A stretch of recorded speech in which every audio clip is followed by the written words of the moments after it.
আসসালামু আলাইকুম। সবাই কেমন আছো? আশা করি সবাই খুব ভালো আছো। আলহামদুলিল্লাহ আমিও খুব ভালো আছি। দূর দূরান্ত সবাই যে যেখান থেকে দেখছো সবাইকে অনেক ধন্যবাদ, অনেক ভালোবাসা।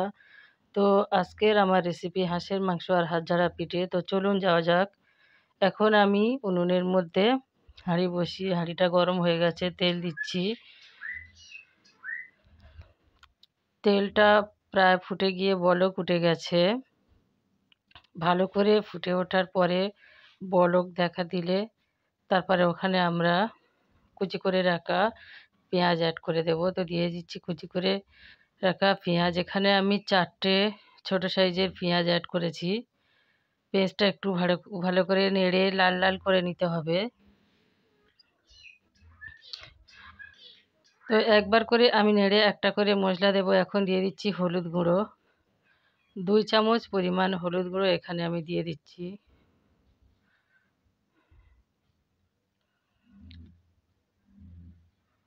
আমি তেলের সঙ্গে ভালো করে মশলাটা মাখিয়ে ভালো করে কষিয়ে নিয়ে তারপরে এখানে মাংসটা অ্যাড করব। এখন দিয়ে দিচ্ছি লঙ্কা গুঁড়ো, লাল লঙ্কার গুঁড়ো 2 চামচ পরিমাণ। ভালো করে একটু নেড়ে নিলাম, দিয়ে একসঙ্গে পেঁয়াজের সঙ্গে মশলাটা মাখিয়ে নিলে খুব সুন্দর হয়। এখন দিয়ে দিচ্ছি লবণ। লবণ দেওয়ার পরে 4টে তেজপাতা দিয়ে দিচ্ছি। এখানে ভালো করে তেজপাতাটা ধুয়ে দিয়ে দিলাম তেলের মধ্যে, একটু নাড়াচাড়া করে নিলাম।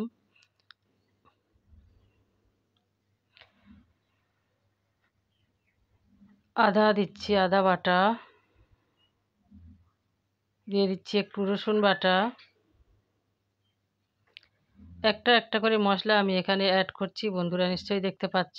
আর আমি একবার করে ভালো করে মশলাটাকে মাখিয়ে নিচ্ছি পেঁয়াজের সঙ্গে। এক জায়গায় দিয়ে রেখে দিলে জমাট বেঁধে যাবে, তাই আমার একটা করে মশলা এখানে অ্যাড করে দিয়ে কিছুক্ষণ পর ভালো করে নেড়ে নিতে হচ্ছে। কষানো হয়ে গেছে, এবার আমি দিয়ে দিচ্ছি ভালো করে কেটে পরিষ্কার করে ধুয়ে রাখা হাঁসের মাংস।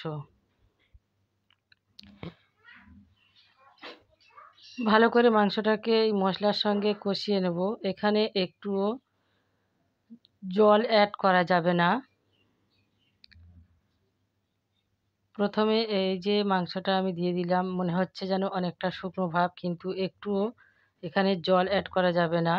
এই মাংস থেকে যে জলটা বার হবে ওই জলেই মাংসটা কষানো হয়ে যাবে। তো বন্ধুরা, হাঁসের মাংস আর হাতঝাড়া পিঠে খেতে কার ভালো লাগে কমেন্ট করে জানাবে। আর এতক্ষণ পর্যন্ত যারা আমার সঙ্গে আছো, এখনও আমার এই রেসিপিটা দেখছো, সবাইকে আমার অন্তরস্থল থেকে অনেক ভালোবাসা। আসলে আমরা একটা ভিডিও করার জন্য অনেক কষ্ট করি। যারা দূর দূরান্ত থেকে দেখছো, যদি ভালো লাগে সবাই একটা করে লাইক কমেন্ট করে দিও। কিছুক্ষণ কষিয়ে আমি এখন এখানে ঢাকনা চাপা দিচ্ছি। এই যে ঢাকনা চাপা দেওয়ার পরে গ্যাসটা লো ফ্লেমে দিতে হয়। এখন দেখো, আবার ফিরে এসে ঢাকনাটা খুলে দেখছি কতটা আস্তে জল বার হচ্ছে মাংস থেকে। এই জলেই আমার মাংসটা কষিয়ে নিতে হবে। দেখো, আমি সরিয়ে দেখাচ্ছি জলটা কতটা বার হয়েছে। মনে হয় যেন এখানে জল দেওয়া হয়েছে, কিন্তু না, একটুও জল দেওয়া হয়নি। বন্ধুরা, যারা আমার ভিডিওটা দেখছো, যারা নতুন, সাবস্ক্রাইব করে যদি না থাকো, প্লিজ চ্যানেলটা সাবস্ক্রাইব করে অল বাটনে ক্লিক করে রাখো, তাহলে সবার প্রথমে আমার ভিডিও দেখতে পাবে।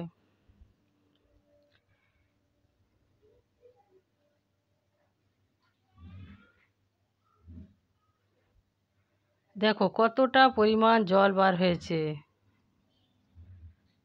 এই জলটা আমাকে কষিয়ে পুরো মারতে হবে, তারপরে এখানে পানি অ্যাড কর।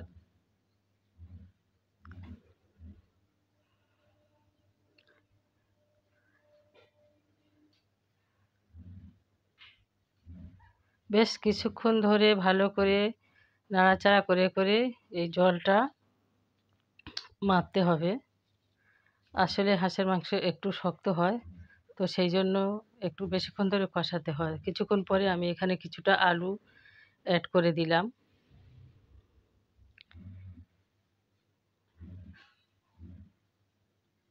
তো আলুটা দিয়ে আবার কিছুক্ষণ নাড়াচাড়া করলাম। আলুটাও মাংসের সঙ্গে কষাতে হবে। আবার একটু ঢাকনাটা চাপা দিলাম। আলুর ভিতর থেকেও একটু হালকা পরিমাণ রস বার হবে। সেই জন্য কিছুক্ষণ পরে ফিরে এসে ঢাকনাটা খুললাম। আবার নাড়াচাড়া করছি। কষানোটা আসলে রান্নার সবথেকে ভালো কায়দা। ভালো করে কষাতে পারলেই তরকারির স্বাদ বোঝা যায় কতটা ভালো হয়েছে বা খারাপ হয়েছে।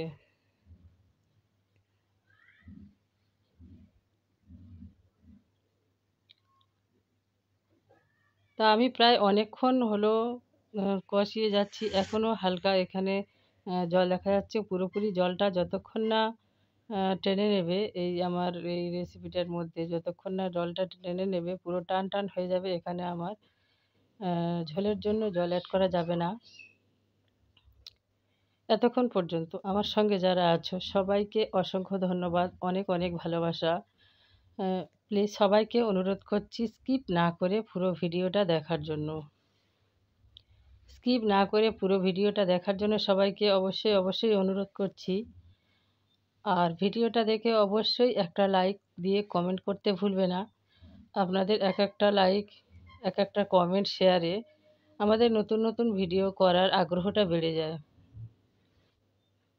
আমরা লাইক কমেন্ট শেয়ার দেখেই ভিডিও নতুন তৈরি করার অনুপ্রেরণা পাই। তো এখানে আমি জল অ্যাড করে দিলাম, দিয়ে আমার হাতে যে মশলা দেখতে পাচ্ছ, তেজ দারুচিনি, এলাচি, লবঙ্গ আর গোলমরিচ আমি শিলে হালকাভাবে একটু থেতে নিয়েছি, এখানে অ্যাড করে দিলাম। এখন আমি ঢাকনা চাপা দিয়ে কিছুক্ষণ পরে আবার ফিরে এলাম। এখন হয়ে গেছে আমার তরকারিটা। কেমন লাগছে বলো সবাই, কমেন্ট করে বলবে। দেখতে তো বেশ ওয়াও লাগছে, খুব সুন্দর হয়েছে, কালারটাও সুন্দর, দেখতে খুব ভালো লাগছে।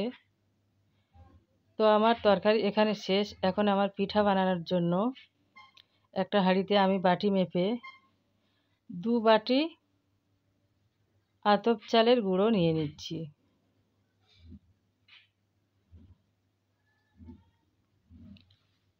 আমি এখানে 2 বাটি আতপ চালের গুঁড়ো হাঁড়িতে নিয়ে মেপে বাটি মেপে দিচ্ছি। বন্ধুরা সঙ্গে থাকো, স্কিপ করবে না প্লিজ।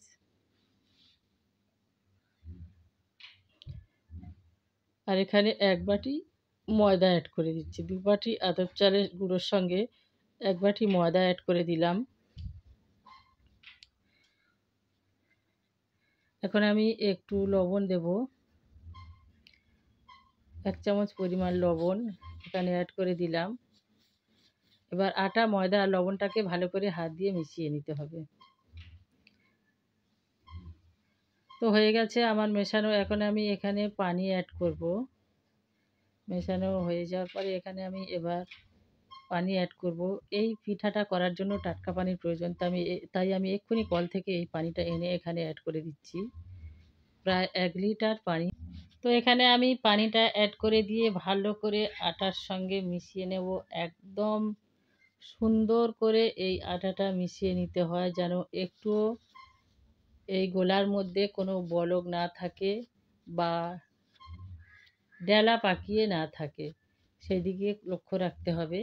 খুব ভালো করে এই মিশ্রণটাকে মিশিয়ে নিতে হবে। এই যে দেখছো আমি হাত দিয়ে কত সুন্দর করে মাখিয়ে নিলাম। একদম দেখো কত সুন্দর হয়ে গেছে, এখানে একটুও ডেলা পাকিয়েও নেই আর বলকও নেই, খুব সুন্দর মাখানো হয়েছে। এখানে আরও পানি লাগবে, কিন্তু আমি এখন পুরোটা পানি দেব না। এইভাবে আমি ভালো করে মিশিয়ে নিয়ে কিছুক্ষণের জন্য অপেক্ষা করি। এখন শুধু আমি হাতটা ধোয়ার মতো একটু পানি দিলাম, দিয়ে অবশ্যই আমি এটা কিছুক্ষণের জন্য রেস্টে রেখে দেব।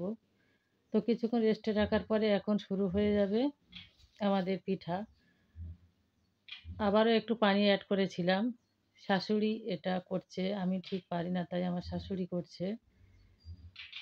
তো আমার শাশুড়ি এসে আবার পানি অ্যাড করে দিয়ে ভালো করে মাখিয়ে পিঠা বানানো তৈরি করে দিয়েছে। আমার শাশুড়ি এই পিঠাটা খুব ভালো করতে পারে, তাই আমি ওনাকে ডেকে নিলাম। তো এইভাবে আমাদের একটা একটা করে আহ, এই যে ফেলে দিচ্ছে, কিছুক্ষণের মধ্যে আবার তুলে নেবে। আমি বলেছি আমি ভিডিও করছি, তাই আমার শাশুড়ি আরও ভালো করে করার চেষ্টা করছে, আমি বুঝতে পারছি।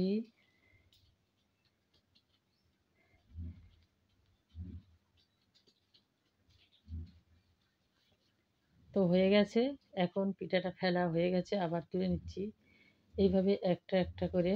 আসলে এই পিঠাটা দেখলে মনে হয় যেন খুব সহজ, কিন্তু সবাই ফেলতে পারে না, যেমন আমি ফেলতে পারি না, সেই জন্য শাশুড়িকে ডাকা।